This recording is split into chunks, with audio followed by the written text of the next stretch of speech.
You wouldn't turn your back on an old friend, would you? An old friend? No. You? Yes. Number 10. Ben Ravencroft, Scooby-Doo and the Witch's Ghost. Just because someone isn't dressed up as a monster doesn't mean they aren't one deep down. Why don't you and your friends come visit? Really? Oh, that would be great! This horror author staged a mystery so he could lure the Scooby Gang to his hometown, where the scary stories are all too real.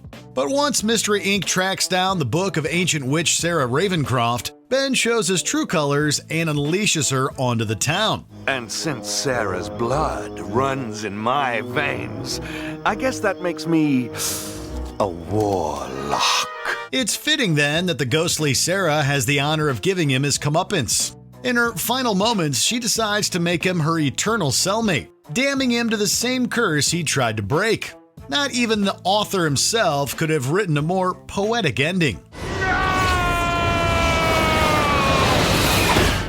Number 9. Bog Lady, Heart Arlo. Apparently this villain had never heard of the phrase, if you love something, set it free. When Arlo flies, or in this case, swims from the nest, Bog Lady, who pretends to be a kind of mom to him, decides to do whatever it takes to get him back. Where's Edme? Looking for this? Edme! After pretending to be kind, kidnapping his allies, and even trying to hypnotize him, she decides the only way to make him stay is to give him a home in her belly. I'm the one who created this whole thing. I'm the one who created this whole thing. Gobbling up Arlo and his friends majorly backfires though, when Edme's explosives send the Bog Lady to Kingdom Come. Hey, at least she's still in her swamp. Permanently, that is.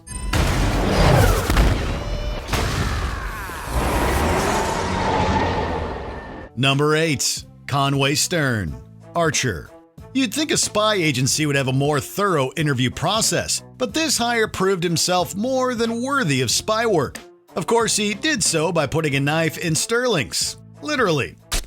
Conway? Yeah, buddy. Are there more bad guys behind me? Conway lost a hand for his trouble, but that didn't mean he couldn't hold a weapon later on in the series. The switch from blades to bullets didn't change the outcome much though, and his other hand ultimately went bye-bye. You double-crossing son of a bitch! Called it. As if that wasn't enough, Conway's foot also ended up being severed during yet another confrontation. With a pattern like that, he may want to lay off the double crossing before he runs out of limbs to lose. But you haven't seen the last of Conway Stern. Number 7. Mitch and Tiff, Jurassic World Camp Cretaceous. As a general rule of thumb, angering an island of angry dinosaurs is usually not a great idea. Apparently these two poachers didn't get that memo and posed as tourists who lost their way to get close to the main attraction. Who are you? Well, after all that, maybe you should call us your salvation. To say their plan backfires would be putting it lightly. In the middle of their getaway, Mitch gets caught in a snare just as a dino comes sniffing.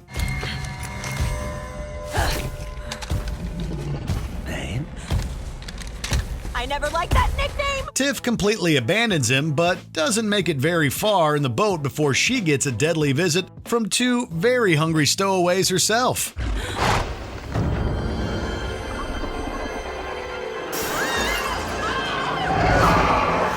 Neither survive, but it's pretty hard to feel too bad for them in the end.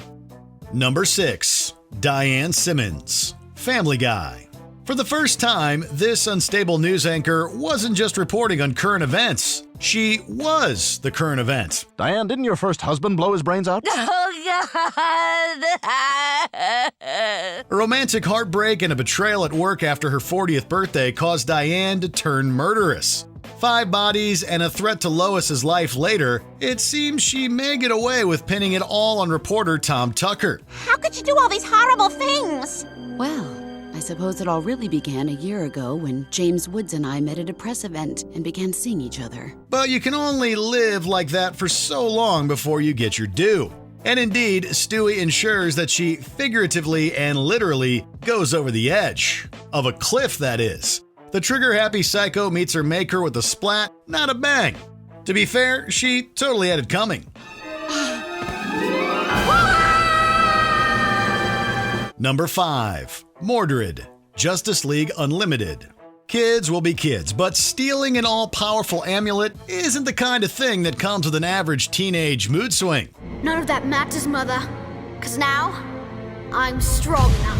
Mordred is technically centuries old, but he proves himself as childish as his body when he goes rogue and transports every grown-up to a different realm of existence. The Justice League turns small, mount an assault, and quickly prove that they mean business.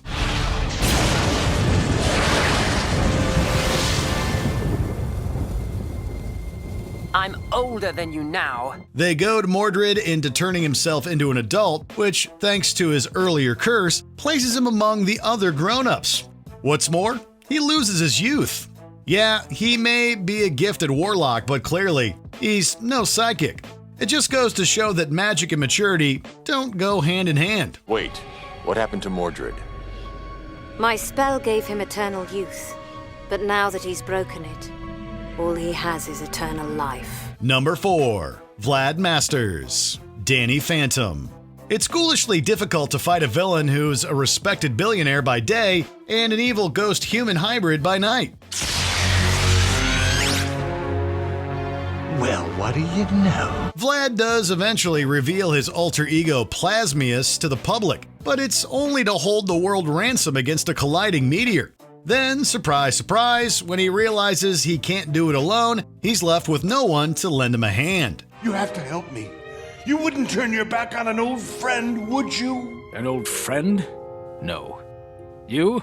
Yes. Danny and company ensure the Earth's survival, but Vlad's social world has already imploded. With no friends, no home, and no use for the money, the traitor is forced to stay in the deep reaches of space. Ironically, even the asteroids don't want him there. At least it's quiet and I... Number 3. Tammy Guterman, Rick and Morty. At this wedding, the party favors come in the form of handcuffs, courtesy of the bride herself. Everyone has baggage, but hers includes being an undercover Galactic Federation agent. In a lot of ways, what I really am is a deep cover agent for the Galactic Federation, and you guys are a group of wanted criminals, and this entire building is, in a certain sense, surrounded. To break it down, Tammy fakes the marriage, murders her new husband, Bird Person, and then tries to arrest those she lured out for the ceremony. The whole thing kinda gives new meaning to the phrase party crashers. But when she and Rick cross paths again later on, he has a belated gift of sorts for the not-so-newlywed. It comes in the form of justice for making him attend a wedding. Oh, and for Bird Person's death, of course, both leading to Tammy spending her honeymoon in the afterlife. You made me go to a wedding. Number 2. Rose Quartz, Steven Universe. This betrayal actually worked out pretty well in the end. We can all see her. She's right there.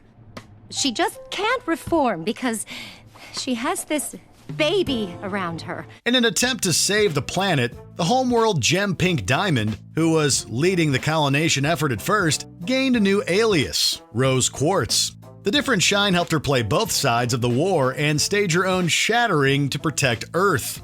But as a result, no one besides Pearl could ever truly know her.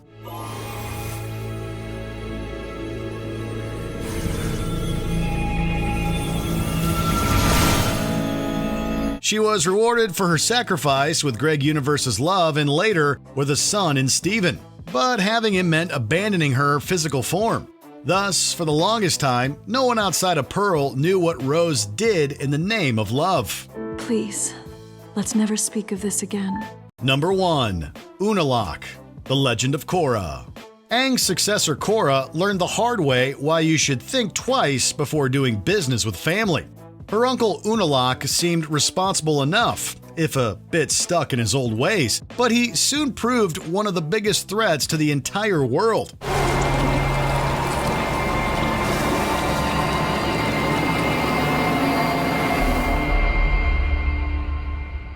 He betrayed his own brother, incited a civil war, and more. We could go on, but let's just say it wasn't surprising to see him fuse with the evil Vatu and break the Avatar cycle.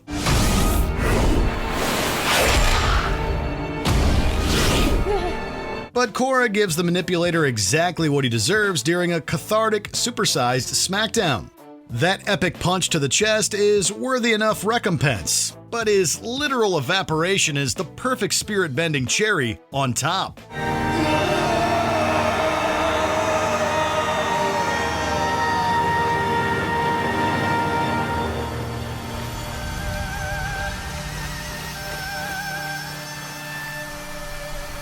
Did you enjoy this video? Check out these other clips from Watch Mojo, and be sure to subscribe and ring the bell to be notified about our latest videos.